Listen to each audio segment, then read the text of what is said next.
Между тем, сроки завершения более 20 инвестпроектов почти на 3 миллиарда долларов перенесены в Казахстане из-за пандемии коронавируса.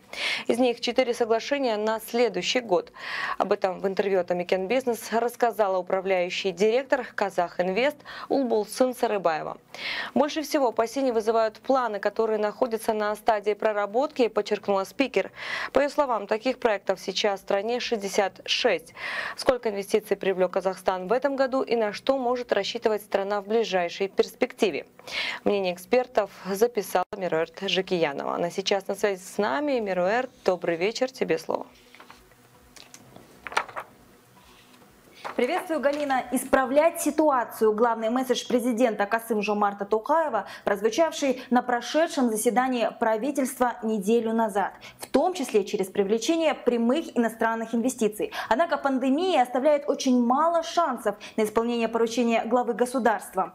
По данным Казахинвест, сроки ввода в эксплуатацию более 20 проектов на почти 3 миллиарда долларов были уже перенесены. Больше половины из них – китайские. Те проекты, которые идут у нас в этом году на ввод в эксплуатацию, я думаю, они введутся в эксплуатацию, потому что основная часть строительно-монтажных работ по большинству проектов уже завершена. Больше, наверное, волнуют те проекты, которые находятся у нас на стадии проработки, потому что некоторые компании, испытывая сложности с пандемией, отложили рассмотрение самих проектов до осени, до ноября. Больше, наверное, именно последствия текущей ситуации будут отражаться не по проектам, которые ведутся в этом году, а по проектам, которые ведутся в следующих годах. Опасения нацкомпаний подтверждают и в представительствах стран, которые ранее были в рейтингах топ-инвесторов. Если в некоторых посольствах от комментариев дипломатично уклоняются, то в других советуют не поднимать эту тему как минимум до конца года, разумеется, в неофициальном разговоре. А вот итальянцы, традиционно инвестирующие в нефтегазовый сектор и АПК, дали более оптимистичные комментарии.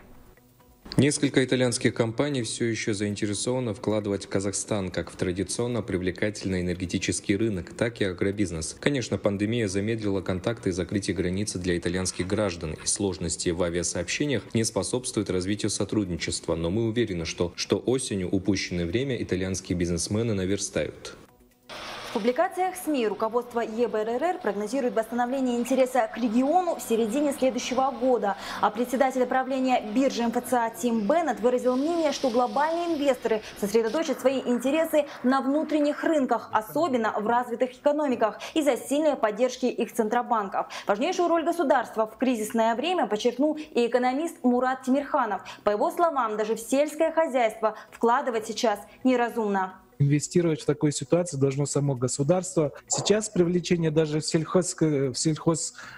сельское хозяйство это неразумно, потому что вы видите, мы сами начали экспорт закрывать, открывать, импорт там что-то играться, то есть куча неопределенности. В такой ситуации даже нормальные инвесторы, которые раньше вкладывались в сельское хозяйство, они просто лучше подержат деньги в кармане. Между тем, в Казахстане после горнодобывающей промышленности, где спрос среди транснациональных компаний падает последние пару лет, самый привлекательный для инвестиций сектор обрабатывающий. По данным Нацбанка, валовый приток прямых иностранных инвестиций в отрасль с января по март просел сразу на 645 миллионов долларов США по сравнению с прошлогодним показателем.